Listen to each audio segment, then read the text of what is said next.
Bonjour et bienvenue dans Rideau Rouge, votre rendez-vous culturel hors des sentiers battus.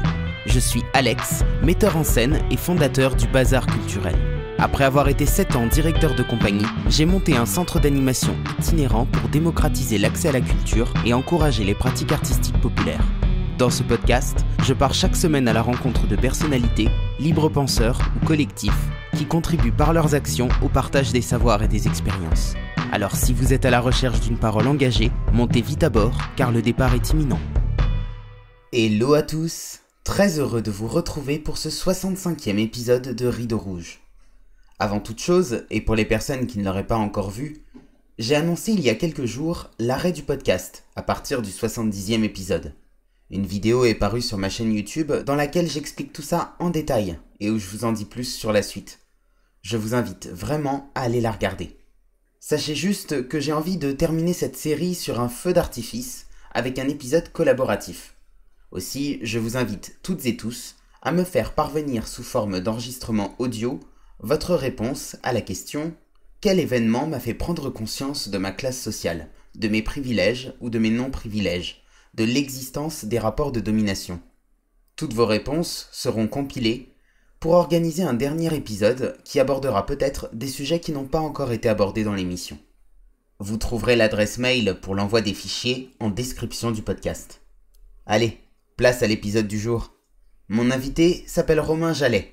Il est psychologue clinicien et doctorant en psychologie clinique et psychopathologie. Après un début de carrière en EHPAD, puis une spécialisation dans les domaines de la gériatrie et de la criminologie, Romain en est venu à développer une thèse sur les vécus de contact avec les défunts, également appelée nécrophanie. Il interroge plus particulièrement les effets de ces contacts sur la santé mentale de ses patients. Bonjour Romain, bienvenue sur le podcast. Bonjour Alex, merci beaucoup pour l'invitation. Avec plaisir, je suis très content de vous accueillir aujourd'hui pour découvrir votre sujet de recherche, les contacts avec les défunts en lien avec la santé mentale. Alors, je ne sais pas du tout ce que ça va être, mais franchement, je suis assez curieux de le découvrir. Avant ça, j'ai une petite question à vous poser. En ce moment, un refrain que vous aimez fredonner. Waouh, alors très compliqué, sachant que j'écoute beaucoup de musique électro avec très peu de paroles, donc pas simple. J'aime beaucoup, ouais, j'ai pas tellement d'exemples à donner. Si j'aimais beaucoup Murder on the Dance Floor, voilà. Si je peux donner un exemple, je trouve ça plutôt cool comme musique. Je connais pas, vous pouvez nous la chanter un petit peu? Ça fait Murder on the Dance Floor. Voilà, voilà, voilà.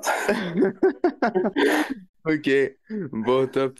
C'est quoi votre parcours, Romain? Comment est-ce que vous en êtes venu à vous former déjà comme psychologue et comment est-ce que vous en êtes arrivé jusqu'au contact avec les défunts? Ben, c'est un parcours, bon, effectivement, assez atypique, mais pas tant que ça en fait. Je trouve qu'il y a toujours eu une sorte de ligne rouge. Euh, bon, déjà pour venir sur les contacts avec les défunts et de manière générale la question du paranormal, c'est quelque chose qui, si vous voulez, m'a toujours intéressé. Euh, mais quand j'étais plus jeune, c'était quelque chose que j'approchais plutôt du côté des mythes, des légendes. On était plutôt sur cet ordre-là, avec les croyances qui peuvent exister, en tout cas voilà, les légendes de maisons hantées, par exemple, qui peuvent exister dans certains départements. Donc ça, c'est quelque chose qui m'a toujours intéressé. Euh, et puis, en fait, moi, je suis originaire de l'Allier, donc vraiment dans le centre de la France. Et dans l'Allier, il y a un château, c'est le château de Vos, donc c'est assez connu. Et donc, il est réputé pour être hanté par le fameux fantôme de Lucie. Et ça, voilà, c'est à titre d'exemple une histoire qui m'a toujours beaucoup intéressé. Donc ça, c'est le point sur le paranormal, je dirais. Et bon, après, on verra ça, mais du coup, je me suis intéressé à ces sujets-là de manière beaucoup plus rigoureuse, académique et scientifique. Et bon, comment j'en suis arrivé là? Euh, Déjà, j'ai commencé mes études de psychologie à l'université de Clermont-Ferrand. Du coup, effectivement, un bac économique et social, c'est un bac général, hein, et puis, alors j'avais pris la spécialité sciences économiques et sociales, et en fait, à l'époque, c'est ce qui m'avait beaucoup intéressé, euh, c'était la dimension sciences politiques. En fait, il faut savoir à l'époque où j'ai passé mon bac, c'était en 2012, et effectivement, l'aspect éco, c'était vraiment des sciences politiques. Et moi, c'était déjà un sujet qui m'intéressait beaucoup. Euh, donc voilà pour ce bac. Et puis, alors, en fait, psychologue, c'est pas venu tout de suite. Bon, il faut savoir quand même que depuis tout petit, j'ai toujours eu cette question, comment c'est la vie des autres finalement, et je me disais, mais en fait, quand je me prenais dans la rue, par exemple, je me disais, mais tiens, quand je regardais chez quelqu'un, je me disais, enfin, quelle pourrait être la vie de cette personne? Qu'est-ce que c'est que son quotidien? Vous voyez, enfin, quelque chose déjà, j'avais déjà ces questionnements sur la vie de l'autre. Mais ouais, psychologue, c'est pas venu tout de suite. En fait, au départ, j'étais plutôt intéressé par le métier de vétérinaire. Euh, mais j'hésitais aussi avec le métier de professeur. Donc voilà, j'étais plutôt là-dedans, plutôt quand même l'enseignement quelque part, hein. C'est vraiment quelque chose qui m'a toujours animé. Euh, et ça fait encore un peu partie de mon parcours aujourd'hui. Mais oui, plutôt l'enseignement. Et donc, finalement, quand je me suis renseigné un peu sur les études, je comprenais en fait que les concours pour accéder au titre de professeur, ça devenait très compliqué. Euh, et donc, bon, ça m'a un peu dissuadé.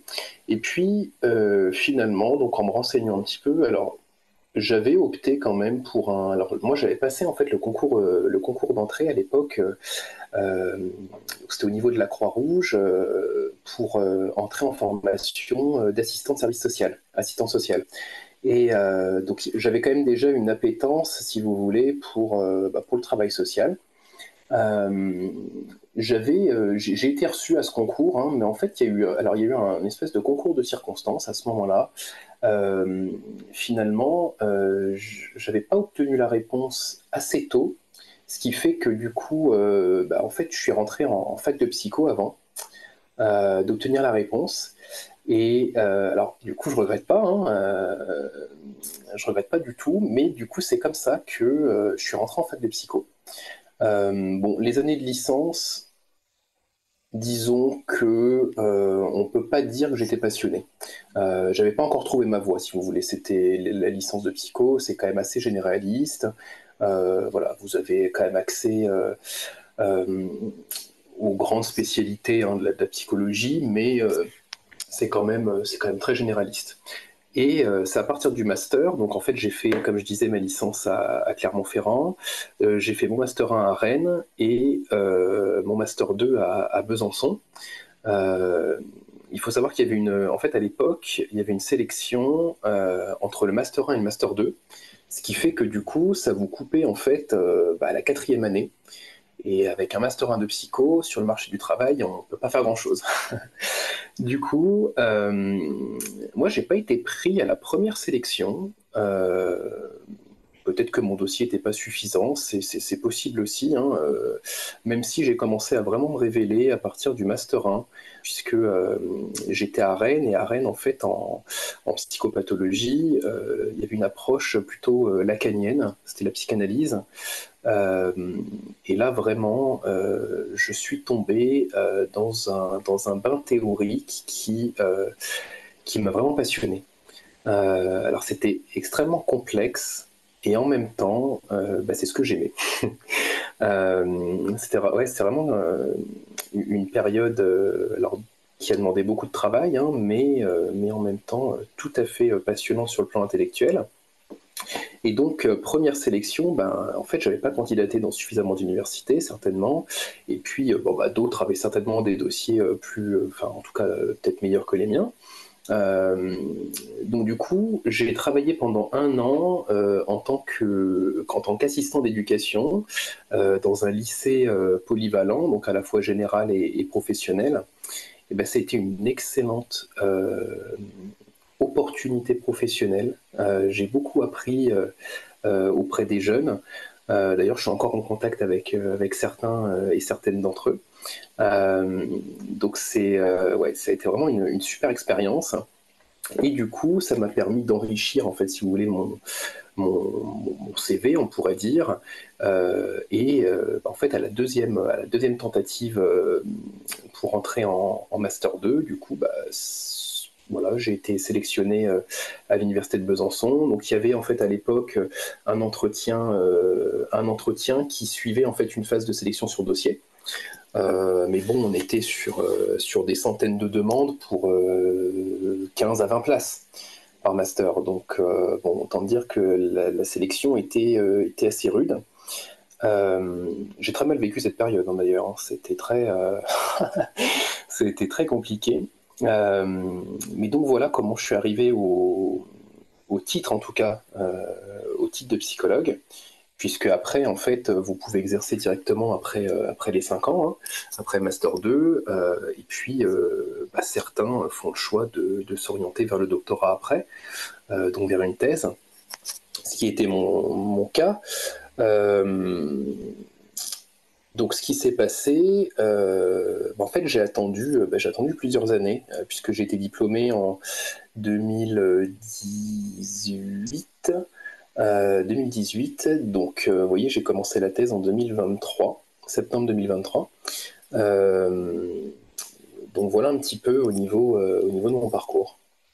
Au départ, c'est quand même du coup plutôt un parcours très cartésien, j'ai l'impression. Parce que là, dans ce que vous me dites, alors vous en avez pas parlé, mais j'ai lu sur votre site que vous étiez aussi spécialisé en criminologie. Enfin voilà, il y a quand même un côté très, ouais, vraiment très cartésien. Comment est-ce qu'on passe de ça à le contact avec les défunts, hormis cet intérêt qu'il y avait au départ dans votre parcours? Qu'est-ce qui vous a donné envie de faire une thèse là-dessus? Alors c'est vrai que effectivement, alors le terme de cartésien, je pense que je le suis toujours. En fait, je pense que je l'ai toujours été. Et disons surtout que, pour moi, si vous voulez, la question, elle se pose pas en fait. Cartésien ou pas, la question, elle se pose pas dans la clinique et dans l'approche que j'ai de ces expériences, de ces vécus en tout cas. Je suis plutôt dans une posture, disons, d'indécidabilité, c'est-à-dire que c'est pas à moi de dire si c'est vrai ou si c'est faux. C'est pas à moi d'apporter une réponse en matière de vérité et de certitude. Donc voilà, ça, du coup, c'est un premier point. Et du coup, comment j'en suis venu à étudier ces vécus-là? En fait, j'ai été contacté un jour par une de mes patientes qui était résidente en EHPAD. C'était l'époque en fait où j'avais demi-temps de psychologue clinicien en EHPAD. Et je reçois un jour un coup de téléphone d'une patiente euh, qui me dit écoutez, Romain, enfin, j'ai l'impression de devenir folle. En tout cas, elle avait vraiment cette peur de paraître folle. Euh, et elle me dit que son mari, hein, qui est décédé, lui a rendu visite la nuit dernière. Donc elle me dit, il m'a pris la main, je l'ai vu. Hein, c'est vraiment c'est son verbatim. Hein. Euh, Elle me dit ça, et puis donc, bon, moi en tant que psychologue, voilà, c'était une dame que je connaissais bien, je l'avais vue en suivi, je lui ai fait passer des tests. Enfin, je veux dire, voilà, je la connaissais très bien, cette dame. Donc je me disais, mais tiens, enfin, c'est étonnant, enfin, qu'est-ce qui se passe? Enfin, elle décompense, il se passe quoi? Enfin, voilà. Et, euh, et en fait, donc ce qui s'est passé sur le moment donné, c'est que j'ai accueilli son vécu. Et, mais de manière très neutre, si vous voulez, c'est que voilà, j'ai pas été dans la disqualification de son vécu, ça, ce qui est super important, moi, il me semble. Et puis, je suis pas non plus rentré dans quelque chose du côté des croyances. Voilà, enfin, j'ai vraiment pris une posture neutre, ce qui lui a permis, pour le coup, de vraiment verbaliser son vécu. Et ce qui a été, je crois, déterminant en fait à ce moment-là, c'est que cette dame, elle a pu parler de ce vécu-là à une aide-soignante d'origine malgache. en fait, qui a pu lui faire part, vous voyez, des croyances qui existent, des croyances et des traditions qui existent sur les relations, voilà, qui sont sur les relations entre les vivants et les morts. Et ça, je crois vraiment que ça a été déterminant pour elle, que deux personnes, finalement, euh, eh bien, prennent au sérieux son vécu, et tout du moins l'entendent. Hein. Voilà, ça, il me semble. Et si vous voulez, moi, vraiment, le point d'accroche du côté de l'étude des vécus subjectifs de contact avec les défunts, ça a été cette situation-là.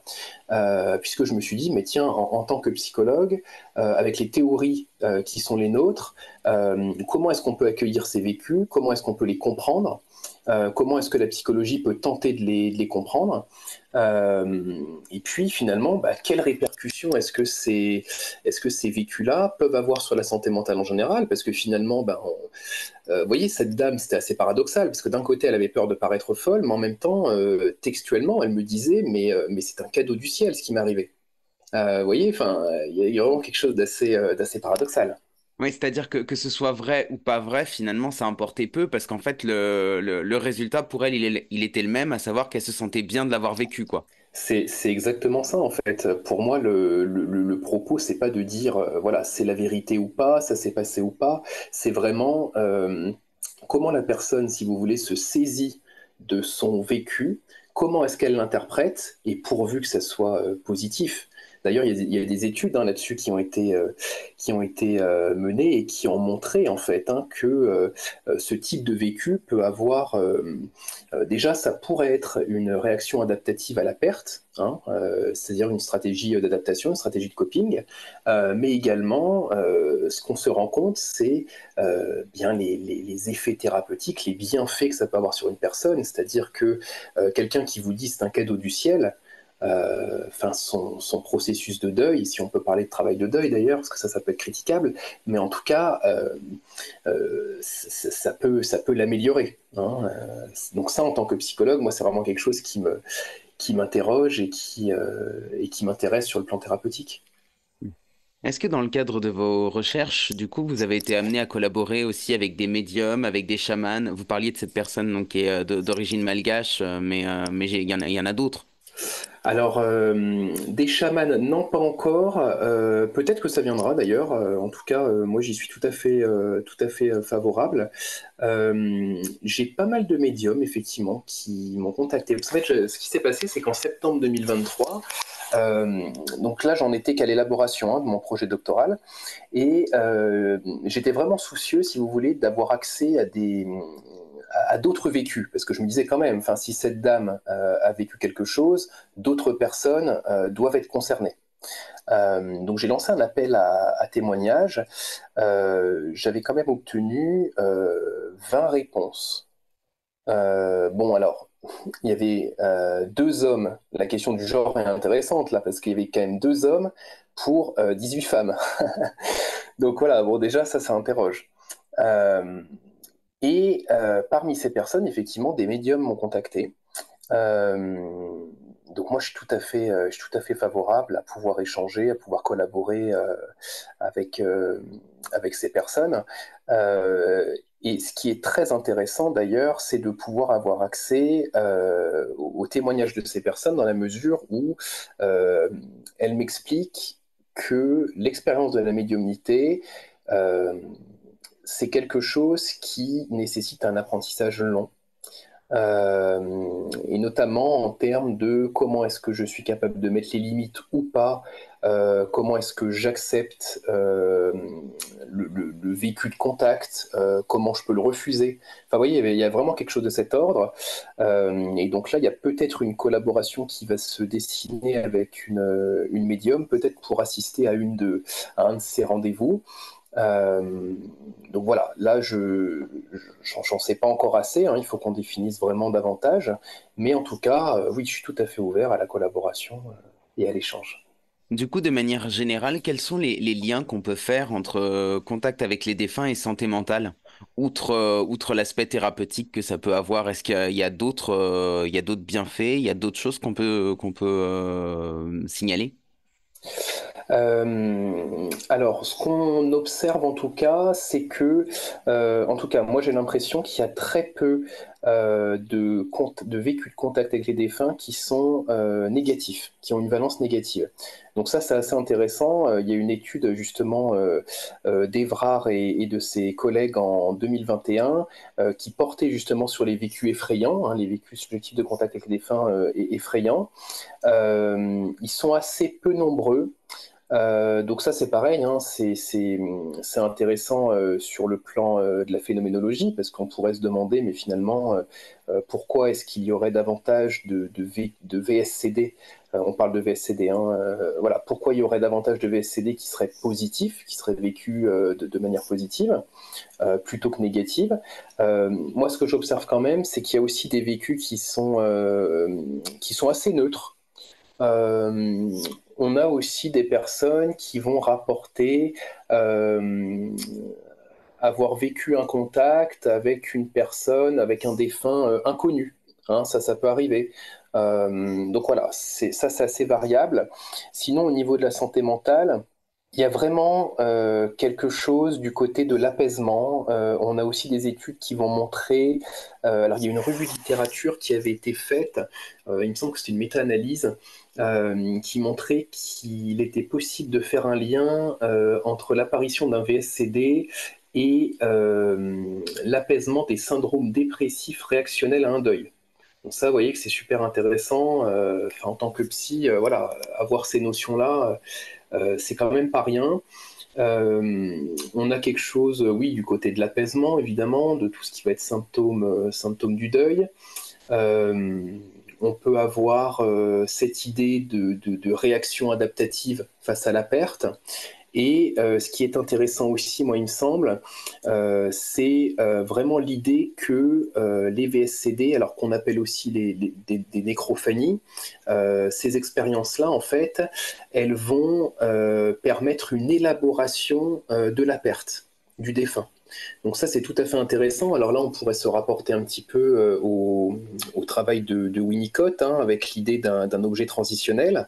Mais il y a vraiment cette idée que vivre une nécrophanie, ça va permettre une élaboration de la perte, parce que souvent, vous avez des personnes qui vont témoigner de messages reçus du type je vais bien, ne t'en fais pas pour moi.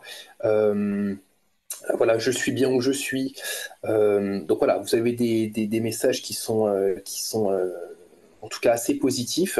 Ça ne veut pas dire qu'il n'y a pas de vécu négatif, hein, comme je l'ai mentionné. Voilà un petit peu. Il y a aussi un aspect au niveau de la santé mentale qui va aller du côté de les personnes qui en témoignent, en tout cas de ces VSCD, vont peut-être aller davantage vers des croyances spirituelles après.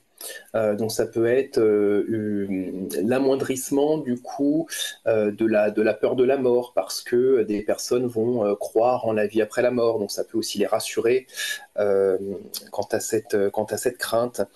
Donc voilà, on a quand même des aspects, moi je trouve, tout à fait intéressants au niveau psychologique, hein. Et au-delà de la question du deuil, parce que c'est vrai que, enfin, pour le coup, je comprends très bien le fait que quand on perd quelqu'un, le fait d'avoir un message de cette personne, ce soit bénéfique pour nous. Mais il y a d'autres moments dans la vie. Très souvent, c'est des moments de passage, d'ailleurs, des moments de Oui, transition entre, je sais pas, entre deux carrières professionnelles, mais aussi dans des moments de rupture. Enfin voilà, vous parliez de dépression tout à l'heure. Il y a d'autres moments dans la vie, en fait, où ces contacts peuvent être intéressants. Est-ce que, au-delà de la question du deuil, vous avez eu aussi des expériences comme ça ouais, de contacts qui survenaient dans des moments en fait qui pouvaient avoir un sens particulier pour la personne vivante? alors effectivement, du coup, quand je parle de VSCD, en fait, dans la littérature scientifique, le VSCD, c'est vraiment une expérience directe et avec l'idée que c'est le défunt lui-même qui vous contacte. Mais du coup, on ne s'intéresse pas à toutes les expériences qui vont être induites par tout un tas de méthodes, hein, d'ailleurs, mais on ne s'intéresse pas non plus au vécu de hantise, au phénomène de poltergeist. C'est pour ça que je préfère en fait l'idée de nécrophanie, parce que dans mon sujet de thèse, c'est vraiment tout ça qui est englobé, c'est à la fois les VSCD, la hantise et les poltergeists. Pourquoi j'en viens là? Du coup, c'était de dire que dans la vie, effectivement, il peut y avoir des événements de vie difficiles. Ça peut être un déménagement, ça peut être la perte d'un travail, la perte d'un emploi, ça peut être une rupture amoureuse. Eh bien, ces événements-là peuvent avoir effectivement en tout cas, peuvent être des facteurs supposés, hein, dans la survenue de ces vécus-là. J'ai deux exemples en tête. Un monsieur qui vit de nombreuses ruptures sentimentales, et ce monsieur, il a régulièrement une sensation de présence. Voilà, il ressent une entité qui le soutient, qui a vraiment voilà, une valence positive, qui a vraiment valeur de soutien. Il se sent rassuré quand il ressent cette présence. Donc voilà, oui, il y a aussi quelque chose de tout à fait intéressant sur le plan psychologique. Et alors, ce qui est intéressant aussi, c'est que c'est une figure plutôt maternelle, cette présence qu'il décrit. Et puis, j'ai un autre exemple en tête. Donc là, on est plutôt dans le cas d'une personne en fait qui a déménagé. Et cette personne, en fait, elle m'expliquait que au moment de visiter la maison, elle s'y sentait très très bien. Elle s'y sentait très bien, elle sentait la maison accueillante, elle n'avait rien perçu de négatif, au contraire. Et alors, elle était dans une... Voilà, c'était aussi une phase de conflit avec sa mère, euh, en fait, qu'elle a beaucoup aidé à domicile sur ce moment-là. Et ce qui s'est passé, donc le déménagement a bien eu lieu. Le déménagement s'est passé dans des conditions terribles, hein, d'ailleurs, autant sur le plan affectif que sur le plan matériel. Et au fur et à mesure, en fait, elle a ressenti une présence, plutôt quelque chose assez négatif, assez malfaisant. Elle ressentait qu'on lui voulait du mal, elle se sentait observée.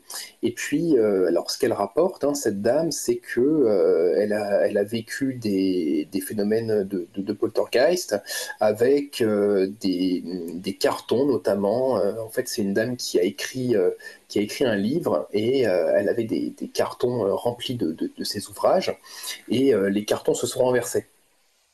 Voilà, ça c'est des choses qu'elle peut rapporter. Elle peut rapporter des changements d'emplacement d'objets. Bon, voilà. Et vous voyez qu'il y a dans ces deux exemples peut-être, en tout cas, un lien supposé avec un événement de vie négatif. Et en tout cas, sur le plan psychologique, effectivement, il y a des choses, il y a des liens tout à fait intéressants à exploiter. D'ailleurs, cette personne, ce qui est intéressant, c'est qu'au fil du suivi psy que nous avons ensemble, elle ne vit plus de phénomènes. Ou en tout cas, les phénomènes qu'elle vit sont beaucoup plus, comment dire, beaucoup plus apaisés. C'est beaucoup moins bruyant qu'à un moment donné. Et d'ailleurs, à ce sujet, elle me disait, mais c'est bizarre, mais comment elle dit, enfin, mes esprits me manquent. Voilà, elle le dit de cette façon, mais je trouve ça très intéressant, parce que est-ce que finalement ces vécus-là ne sont pas venus aussi finalement, comment on pourrait dire ça, remplir un petit peu, voilà, une vie qui était tourmentée, qui était prise dans le déménagement. Enfin, et en plus, elle s'est retrouvée vraiment toute seule dans un endroit de France qui n'était pas forcément une région dans laquelle elle avait beaucoup de monde, hein, à fréquenter. Donc voilà, mais en tout cas, c'est ce qu'elle me disait, ces phénomènes lui manquaient. Qu'en est-il des contacts que nous, les vivants, allons solliciter? Et je vais aller plus loin. Est-ce que ces contacts que l'on sollicite, on pourrait du coup les intégrer à des thérapies pour des personnes qui ont des troubles de la santé mentale? Est-ce que du coup, on pourrait envisager d'aller, nous, vivants, contacter des défunts pour aider des vivants qui ont des troubles à aller mieux? Alors, c'est une excellente question, d'autant que, en fait, récemment, j'ai donné une communication orale à une journée d'études qui s'intéressait au rituel de contact avec l'invisible de manière générale. Et mon objectif, c'était de partir de l'antique Nécromanteion, c'était ces sanctuaires grecs qui permettaient en fait d'entretenir des contacts avec les défunts, mais notamment avec le dieu Hadès et la déesse Perséphone. Et le but était d'obtenir des réponses de la part de ces divinités et de ces défunts. Donc ça, c'est un premier élément de réponse, avec l'idée quand même que, enfin, moi en tout cas, j'ai envie de croire que depuis toujours, l'être humain a tenté d'avoir des contacts avec l'invisible.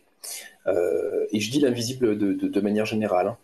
Euh, mais voilà, les défunts rentrent dedans. Et puis en fait, au fur et à mesure de l'histoire, on remarque le développement du spiritisme, hein, qui débute avec les Sir Fox 1848, voilà, qui prétendent en tout cas rentrer en contact avec un esprit. Et puis finalement, on a aussi le développement avec Alan Kardec. Euh, on a aussi, on pourrait mentionner le nécrophone d'Edison, on pourrait mentionner les trompettes aux esprits, les tables tournantes. Donc voilà, il y a toujours eu, je crois, des tentatives de contact avec l'au-delà. Et aujourd'hui, en tout cas dans cette communication, j'insistais actuellement sur les chasses aux fantômes qui existent, hein, c'est quelque chose que j'aime beaucoup regarder parce que vous avez vraiment une médiation actuellement, hein, avec les moyens technologiques actuels entre les vivants et les morts qui permettent d'entretenir ces communications. Alors pour aller sur un versant plutôt thérapeutique, l'objectif justement de mes recherches, c'est d'aller sur finalement réhabiliter, on pourrait dire, le dispositif qui s'appelle le psychomanteillon. Donc c'est une cabine en fait de déprivation sensorielle dans laquelle en fait il y a un fauteuil qui est inclinable avec un miroir et donc il y a une lampe, hein, qui éclaire très peu. Et si vous voulez, quand on reste alors, il faut rester quand même assez longtemps, hein, entre 45 minutes, 1 heure. Il y a des protocoles qui ont été proposés et qui duraient plus d'1 heure d'ailleurs, presque 1 heure et demie, il me semble. Moi, je trouve que ça fait un peu long dans une cabine comme ça, mais pourquoi pas, hein. Mais en tout cas, ces, euh, ces expériences-là peuvent permettre, s'il y a notamment un entretien au préalable d'évocation du défunt, c'est-à-dire qu'on s'intéresse par exemple au défunt avec des photos, des objets signifiants, eh bien, dans la cabine, si la personne a la possibilité de vivre une sensation de présence, hein, du fait de la déprivation sensorielle, ou alors qu'elle voit quelque chose, qu'elle entend une parole, eh bien, ça peut avoir des vertus thérapeutiques. Donc effectivement, moi, il me semble que le but, hein, c'est d'aller vers l'induction de ce type d'expérience. Et en tout cas, dans mes recherches, ce qui va m'intéresser, c'est de voir notamment les effets, eh bien, sur les deuils compliqués, les effets sur les syndromes dépressifs. Donc ça sera mesuré par des échelles, hein, des échelles psy. Ça, et alors, moi, je me rapporte beaucoup aussi aux travaux de Magali Moulinier qui encadre ma thèse et qui a beaucoup travaillé justement sur les relations entre les vivants et les morts. Avec quand même, moi il me semble, hein, l'idée que, et ça se rapporte aussi aux travaux de Vinciane pardon, Després, voilà, pour qui effectivement les morts peuvent être des alliés pour les vivants, hein, avec une perspective de lien qui serait continué. On n'est pas seulement dans le modèle de la rupture de Freud. Voilà, ça c'est quelque chose qui est qui est maintenant, en tout cas, il me semble, assez dépassé. Est-ce qu'il y a des parallèles aussi que vous faites avec les expériences de mort imminente? Alors effectivement, hein, alors moi je suis pas assez calé sur la question des EMI, mais effectivement, hein, il y a des parallèles qui pourraient se faire, hein. Il me semble que dans les EMI, pas mal de personnes, en tout cas j'ai un exemple en tête, hein, d'une personne qui a pu m'en témoigner, et qui me disait qu'elle avait pu voir alors on serait plutôt sur des figures un peu angéliques, hein, ça c'est quelque chose qui est assez rapporté, euh, mais des figures tout à fait positives, hein. Il y avait deux silhouettes qui l'attendaient au bout d'un tunnel, donc ça c'est bon, c'est quelque chose qui est assez rapporté, qui est communément rapporté, mais voilà, donc ça on pourrait pourquoi pas faire un. Ce qui me semble, hein, qu'il y a des personnes justement dans les EMI qui rencontrent leurs proches. Hein, il me semble qu'il y a de ça. Donc, je crois qu'on pourrait faire des parallèles intéressants entre les deux. Et ce qui est intéressant, en tout cas, c'est peut-être de voir ce type d'expérience-là du côté du modèle de soi, du modèle de la réalité. Donc là, on est plutôt sur des conceptions qui sont celles de Farr, qui est qui est un chercheur allemand, il me semble. Voilà, on est plutôt sur quelque chose, peut-être de cet ordre, avec l'idée que bah, finalement notre propre réalité, elle est bouleversée. Hein, après avoir vécu de telles expériences, mais je crois autant dans le VSCD que dans les EMI. Et il y a des personnes d'ailleurs, en tout cas la personne à qui je pense, qui me disait que suite à son EMI, elle ne voulait plus revenir en fait dans sa vie actuelle. Et d'ailleurs, elle ne s'y sent plus à sa place. Hein, c'est comme ça qu'elle le dit. Et des personnes qui vivent des VSCD pour qui finalement le sens de la vie pourrait totalement être modifié. Pas totalement, c'est peut-être beaucoup, mais en tout cas qui pourrait se voir un peu changé, hein, avec cette idée finalement, ben, il y a peut-être quelque chose après. Il y a des personnes, hein, qui vont avoir ce qu'on appelle une réassurance euh, quant à la possibilité d'avoir une vie après la mort. Ouais, ouais, c'est vrai que pour le coup, il y a peut-être une attention vraiment très particulière à avoir là-dessus, parce que vous parliez tout à l'heure de la dépression.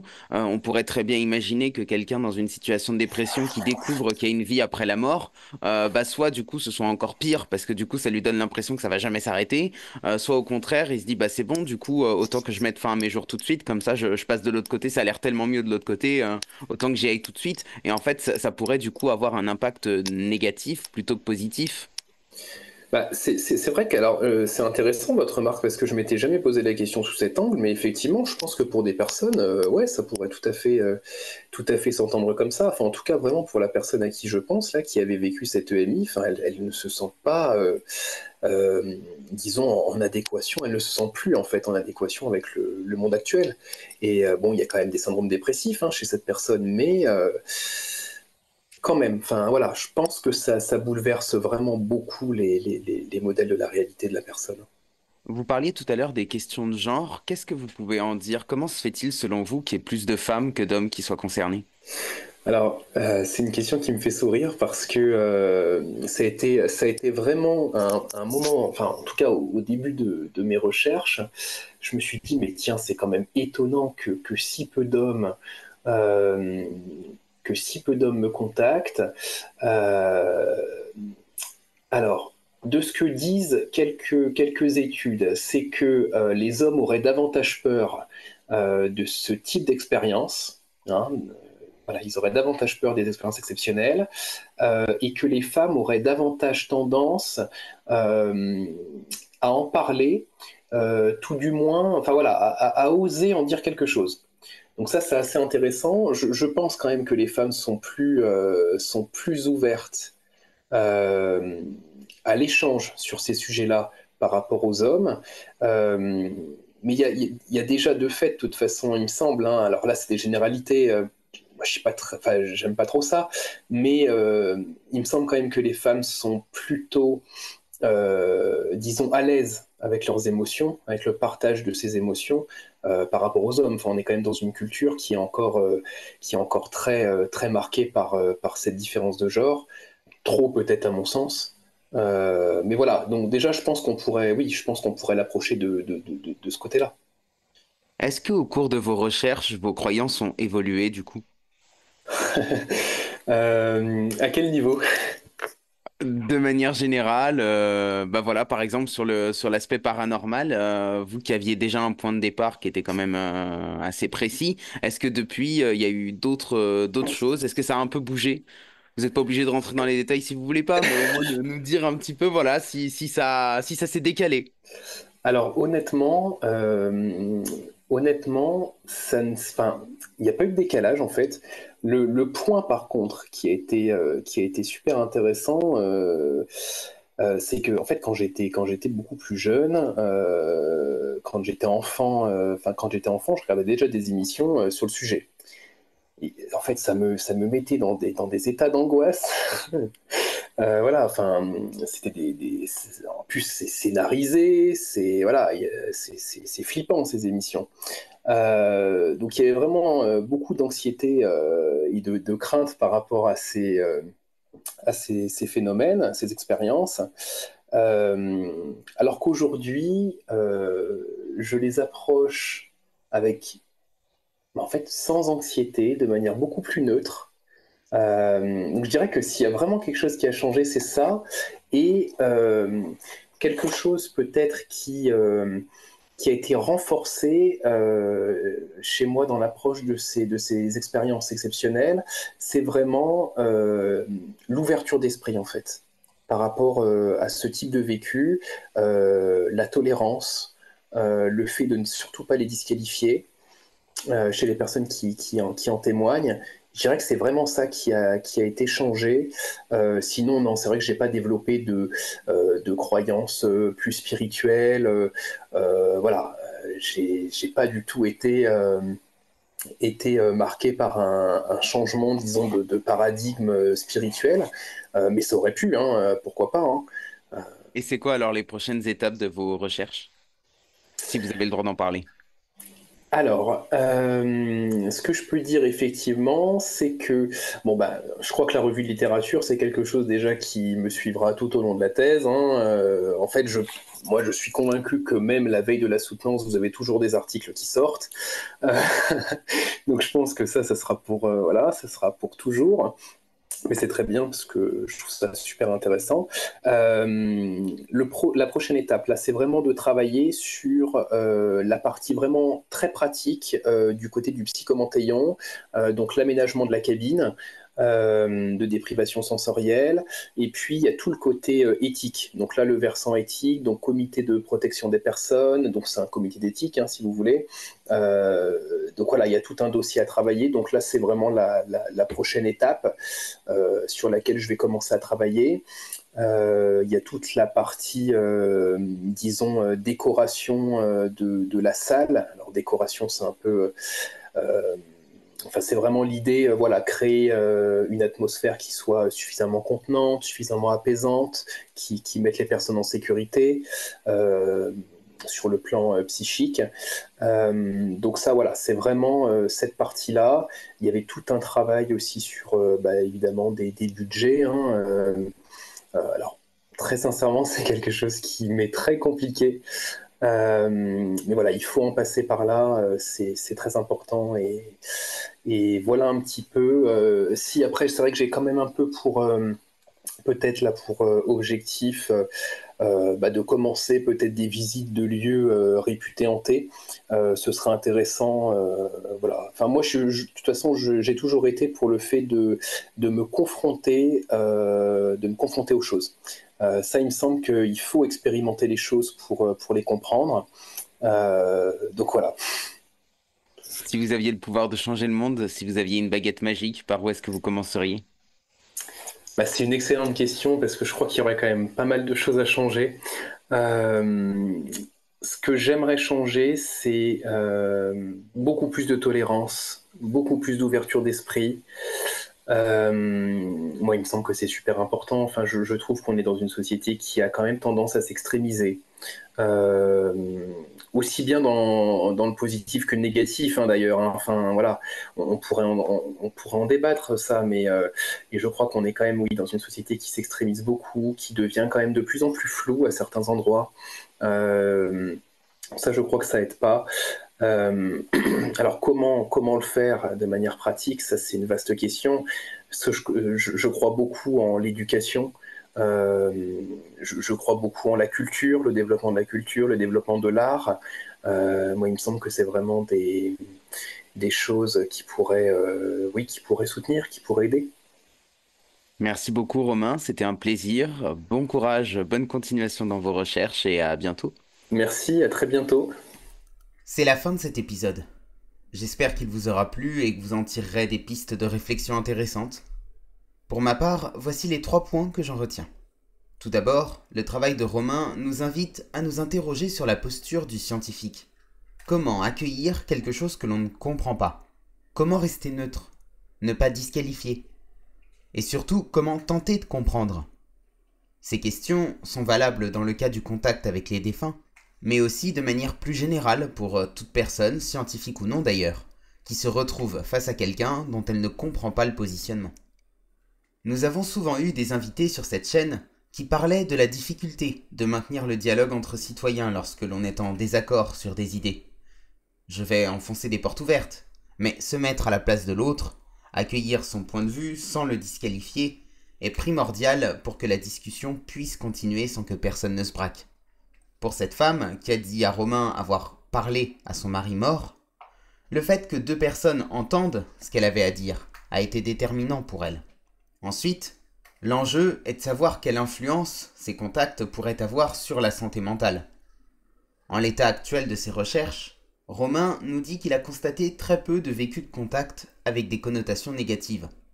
Pour les personnes qui les vivent, ces contacts sont plutôt source d'apaisement. Ils permettent aux vivants de mieux cheminer dans leur processus de deuil, potentiellement de moins avoir peur de la mort, voire même de s'engager vers une forme de croyance spirituelle.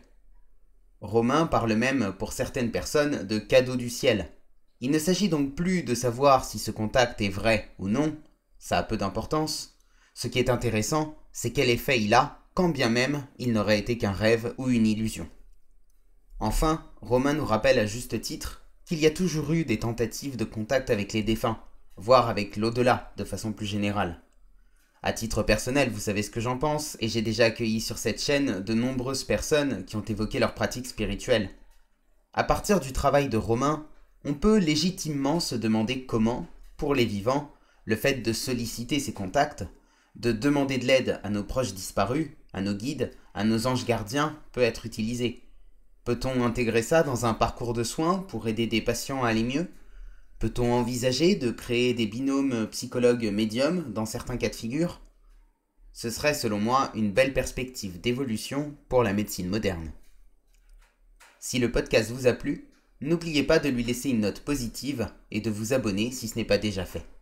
Et pour celles et ceux qui veulent aller plus loin, vous pouvez soutenir le Bazar culturel en adhérant à l'association.